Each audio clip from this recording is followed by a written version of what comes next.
दोस्तों, आपका स्वागत है इस चैनल में। अगर आप अपनी जिंदगी में सफल होना चाहते हैं और एक समझदार व्यक्ति बनना चाहते हैं तो इस चैनल को सब्सक्राइब करें, जिससे आपको भगवान से जुड़ी हुई सभी बातों का ज्ञान कराया जाएगा। दोस्तों, यह वीडियो एक बार अपने फायदे के लिए जरूर देखना। यह वीडियो देखने के बाद आपको समझ में आ जाएगा कि वास्तव में 1 जनवरी 2024 यानी हैप्पी न्यू ईयर के दिन अगर आप यह उपाय कर लेते हो तो यकीनन आप पर मां लक्ष्मी की कृपा होगी और आप धनवान बन जाओगे। माता लक्ष्मी की मैं सौगंध खाता हूं। आप धनवान ना बने तो मुझे बताना दोस्तों। बस जो उपाय आपको बताए जाएं वह उपाय कर लेना। चलिए जानते हैं नए साल के दिन कौन से वृक्षों को छूने से हमारी गरीबी मिट जाएगी। दोस्तों, आज के इस वीडियो में मैं आपको 3 ऐसे वृक्षों के बारे में बताऊंगा। 3 में से कोई भी एक वृक्ष को आप छू लेते हैं तो तत्काल आपकी गरीबी मिट जाएगी। इसमें आपको एक भाग को छू करके आना है। यह सारी जानकारी आपको इस वीडियो में बताऊंगा। वीडियो में कंटिन्यू बने रहना। देखिए, हमारे हिंदू धर्म में पेड़ पौधों को देव स्वरूप मानकर करके हम इनकी पूजा करते हैं और पेड़ पौधे मनुष्य को फ्री में प्राण वायु प्रदान करते हैं। बिल्कुल ही पेड़ पौधे हमें फ्री में प्राण वायु प्रदान करते हैं। पेड़ पौधे हमें ओन ऑक्सीजन देते हैं। ये हमारे द्वारा निकाले जाने वाले कार्बन डाइऑक्साइड को अपने अंदर ग्रहण करके हमें ऑक्सीजन में परिवर्तित करके देते हैं। पेड़ पौधे स्वयं तेज धूप में तपता है एवं मनुष्य को शीतल छाया प्रदान करता है। पेड़ पौधे हमें कई प्रकार के फल फूल एवं जलाने के लिए लकड़ी भी प्रदान करते हैं। हमारे शास्त्रों में पेड़ पौधों को बहुत गुणकारी कहे गए हैं।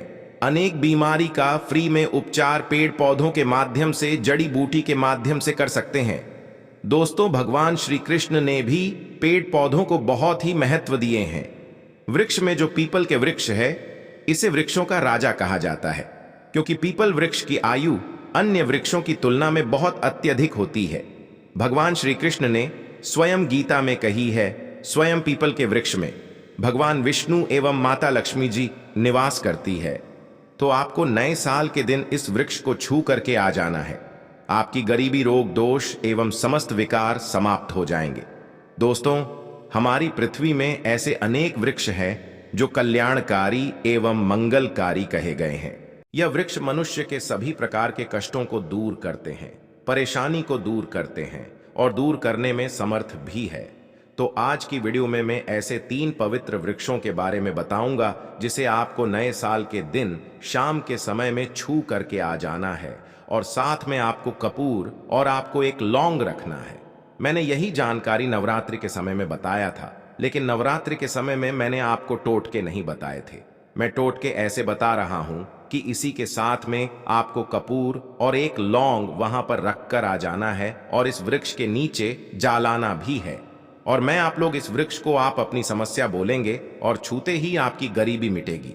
बहुत अच्छी जानकारी है और आपको जो कुछ भी इसमें लगाना है वह भी जानकारी इस वीडियो में विस्तार से बताऊंगा। लेकिन उससे पहले अभी तक आपने हमारे चैनल को सब्सक्राइब नहीं किया है तो चैनल को सब्सक्राइब करके बेल आइकन जरूर दबाइए और सच्चे हृदय से कमेंट बॉक्स में लिखना ना भूलें, जय माता लक्ष्मी, नए साल की हार्दिक शुभकामनाएं। देखिए, अगर आप कठिन मेहनत करने के बाद भी एक दिन में 200 रुपए कमा रहे हैं और वहीं एक व्यक्ति कम मेहनत करके आज 2000 कमा रहा है। व्यक्ति कई प्रकार के उपाय करके सारी चीजों को, पैसों को तेजी से खींचने का काम करता है। दोस्तों देखिए, मैं अपने चैनल के माध्यम से आप सभी लोगों को अच्छी अच्छी जानकारी इसीलिए सिखाता हूं। कई लोग हमें कमेंट करके पूछते हैं, जी हमें एक वक्त की सही तरीके से रोजी रोटी नसीब नहीं हो पाती। हमारे पड़ोसी जो लाखों रुपए कमा रहे हैं, तो क्या इसमें हमारे भाग्य की गलती है? देखिए, खराब भाग्य को आप मेहनत के द्वारा दूर कर सकते, लेकिन पूर्व के समय में हमारे द्वारा किसी भी प्रकार की अनहोनी हो गई होती है या किसी भी प्रकार की हमारी कुंडली में दोष लग गया हो तो उसे दूर करने का काम करता है यह पेड़ पौधे जितनी भी होते हैं। यह अगर आप नए साल के दिन इन 3 वृक्षों में से अगर आप इसे जा करके छू लेते हैं तो आपके जीवन में जो दोष लगे हैं, आपके जीवन में किसी भी प्रकार का आपको पाप लगा है, बद्दुआ लगी है, तो ये पेड़ पौधे अपने अंदर में उसको खींच लेते हैं। ये अपने अंदर खींच करके उसकी डाली को आपकी बद्दुआ के कारण अपनी छोटी सी डाली को तोड़ देते हैं, यानी कि छोटी सी डाली सूख जाती है। और आपकी बद्दुआ के कारण जो सामने वाले ने आपको बद्दुआ दी थी और आप इसे छू करके आते हैं इन वृक्षों को, तो आपकी बद्दुआ इन वृक्षों में चली जाती है, इनकी एक डाली सूख जाती है। और आप खुद देखना, इस वृक्ष को छूने से ही बिल्कुल ही किसी शुभ अवसर पर या फिर नए साल पर आपके जीवन में ऐसा परिवर्तन आएगा कि इस टाइम से आपके काम बनना शुरू हो जाएंगे। तो चलिए मैं आप लोगों को उन वृक्षों के बारे में बता दूं। मैं पहले वाले वीडियो में भी बता चुका हूं कि नवरात्रि के समय में बहुत ही उत्तम वृक्ष माना जाता है। पारिजात का वृक्ष समुद्र मंथन से उत्पन्न हुआ था। आप सभी दर्शकों को यह जरूर पता होगा और यह देवराज इंद्र के द्वारा स्थापित किया गया था। बिल्कुल ही जो यह पूजनीय है माना जाता है, स्वर्ग में स्थापित करके रखे गए थे। पारिजात वृक्ष भगवान श्री कृष्ण ने मानव जाति के जन कल्याण के लिए धरती पर लाए थे। अगर किसी को हिंदू भाइयों को उनके बारे में जरूर पता होगा, सत्यभामा की कथा पढ़े हैं तो जानकारी मिल सकती है। आप सर्च करके गूगल में भी देख सकते हैं। ऐसा माना जाता है कि मनुष्य के शरीर में कितनी भी ज्यादा थकान हो, बिल्कुल इस वृक्षों को छूते ही तत्काल समाप्त हो जाती है। बहुत से लोग इस वृक्ष को थकान होने को, बिल्कुल इस वृक्ष को छोटे हैं, बड़े बड़े राजनीति से जुड़े हुए लोग हैं। हमारे चैनल में बहुत से लोग राजनीतिक क्षेत्र से जुड़े हुए हैं। दोस्तों, आपसे निवेदन करना चाहूंगा कि आप इस चैनल को जरूर सब्सक्राइब कर दें, क्योंकि हिंदू धर्म को मैं एक ऐसा प्रचारक बनाना चाहता हूं और इससे जुड़ी सभी जानकारी इस पर देना चाहता हूं। तो इसीलिए इस चैनल को मिस मत करिए, जरूर सब्सक्राइब कीजिए। धर्म क्षेत्र से जुड़े हुए सारे लोग हमसे जानकारी साझा भी करते हैं। दोस्तों, इस वृक्ष के नीचे ध्यान से सुना। इस वृक्ष के नीचे आपको नए साल के दिन जाना है और आपको यहां पर दीपक जलाना है। अगर आप घी का दीपक जलाने में समर्थ नहीं है तो कोई बात नहीं, आप कोई भी तेल का दीपक जला सकते हैं, सरसों के तेल का दीपक जला सकते हैं। आपको करना क्या है, एक लौंग रखना है और कपूर रखना है और आपको मनोकामना बोलना है कि हैं वृक्षराज, आप हमारी मनोकामना पूरी करें। आप मनोकामना वहां पर बोल देना है। जो भी आपकी मनोकामना है मैं यहां पर आपको नहीं कहूंगा और इस वृक्ष को आपको छूना है। और छूने के बाद इस वृक्ष को, पारिजात के वृक्ष को मक्खन का भोग लगाना है। पारिजात के वृक्ष पर स्वयं भगवान विष्णु जी, माता लक्ष्मी जी निवास करते हैं। शास्त्रों के अनुसार भगवान कृष्ण का स्वरूप कह गए हैं, क्योंकि भगवान कृष्ण ने मानव जाति के कल्याण के लिए पारिजात के वृक्ष को नंद भवन से लाए थे।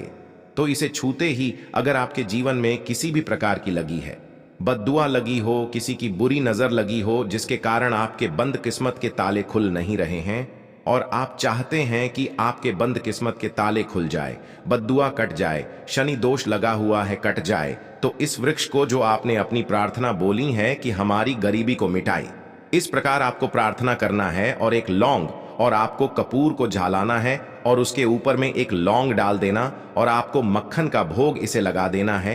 बिल्कुल ही आप उसे देखना, इस टाइम से आपके शरीर हल्का लगना शुरू हो जाएगा और आपकी है बद्दुआ मिट जाएगी।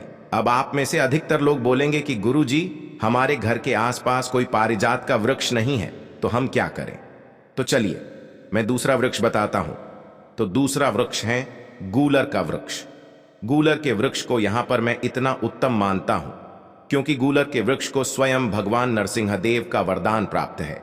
क्योंकि गूलर के वृक्ष को नरसिंहदेव ने स्वयं वरदान दिया है कि आपका वृक्ष पर एवं आपकी जो माता लक्ष्मी है, हम आपके वृक्ष पर निवास करेंगे। और ऐसा भी कहा जाता है कि गूलर के वृक्ष के पास से अगर मुद्दे को ले जाया जाए तो उसके सारे पुण्य को यह वृक्ष खींच लेता है। आप में से बहुत सारे लोगों को लोक कथा जरूर पता होगा। तो गूलर के वृक्ष को भगवान नरसिंहदेव ने बहुत सारा वरदान दिया है कि आप लोगों के कष्ट भी हरेंगे। तो आपको करना क्या है, नए साल 1 जनवरी के दिन के समय गूलर के वृक्ष के पास में जाना है। आप भी का दीपक जला सकते हैं, समर्थ नहीं है तो आप सरसों के तेल का दीपक जला सकते हैं, तिल का तेल का दीपक भी जला सकते हैं। तो इसे बहुत ही शुभ माना जाता है। आपको जलाना है और आपको एक कपूर और एक लौंग को जलाना है, जैसे अभी मैंने पहले बताया है उसी प्रकार से जलाना है और इसे छू करके प्रार्थना करना है। आपके वृक्ष पर स्वयं भगवान नरसिंहदेव तथा माता लक्ष्मी जी विराजित हैं। हम प्रार्थना करके बोलेंगे कि हमारी गरीबी एवं हमारी परेशानी एवं जो किसी की हमें है लगी है, बद्दुआ लगी है, किसी की बुरी नजर लगी है, हमारे घर में किसी को नजर दोष लगा है, सारे देशों को समाप्त कर दीजिए, आप अपने अंदर में समाहित कर लीजिए, खींच लीजिए। इस प्रकार से आपको प्रार्थना करना है और गूलर के वृक्ष को आपको बताशे का भोग लगाना है। बताशे आपको समर्पित कर देने हैं और उसी दिन आपको 5 गूलर के फल लाना है। 1 जनवरी नए साल के दिन ऐसा माना जाता है कि जो व्यक्ति लाल कलर की चुनरी में गूलर के पके हुए फल को लाते हैं बंद करके और इस पूजा करने के बाद और इस धन पेटी में रखते हैं, तो ऐसा माना जाता है आजीवन ऐसे व्यक्ति के जीवन में, ऐसे व्यक्ति के घर में धन दौलत की कभी कमी नहीं होती। गुल्लर के वृक्ष को साक्षात माता लक्ष्मी के स्वरूप कहा गया है। गूलर के वृक्ष पर माता लक्ष्मी नृसिंह देव विराजमान रहते हैं। तो आपको यही काम करना है, आपको प्रार्थना बोलते हुए आपको इसे छूना है और जो मैं प्रक्रिया बता रहा हूं 5, इसके फल जरूर ले आना और ला करके नए साल के दिन पूजा पाठ करने के बाद आपको इसे अपने धन स्थान में जरूर रखना है। आजीवन आपके जीवन में धन की कमी कभी नहीं होगी। दोस्तों चलिए मैं आप लोगों को इसके बाद तीसरा पौधा बता देता हूं। तीसरे आधे में है बेल के वृक्ष में आप लोगों को कई बार कई कथा में बता चुका हूं कि यह जो बेल के वृक्ष हैं माता पार्वती के स्वरूप कह गए हैं। तो यह वृक्ष माता पार्वती के पसीने से उत्पन्न हुए स्कंद पुराण में बहुत ही स्पष्ट तरीके से बताया गया है। इसके पेट में शिव और डाली में पार्वती, जग में ब्रह्मा एवं विष्णु जी स्वयं रहते हैं।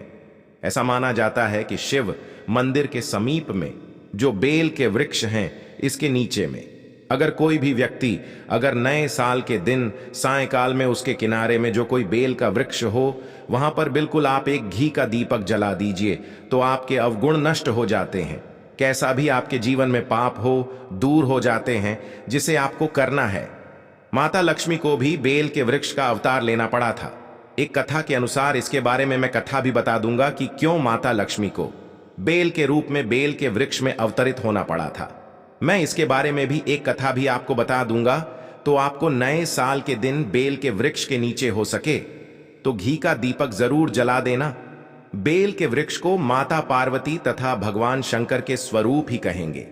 बेल की जो वृक्ष की जड़ होती है, इसके जो मूल भाग होते हैं, इसमें समस्त तीर्थ आकर के निवास करते हैं। इसीलिए सावन के महीने में कहा जाता है जो लोग अगर तीर्थ धाम नहीं जा सकते, तीर्थ के दर्शन नहीं कर पाए, तो ऐसे व्यक्ति बेल वृक्ष के नीचे में 1 महीने तक घी का दीपक जला लेते हैं तो संपूर्ण जितने भी तीर्थ होते हैं इसके घूमने का बराबर पुण्य की प्राप्ति होती है।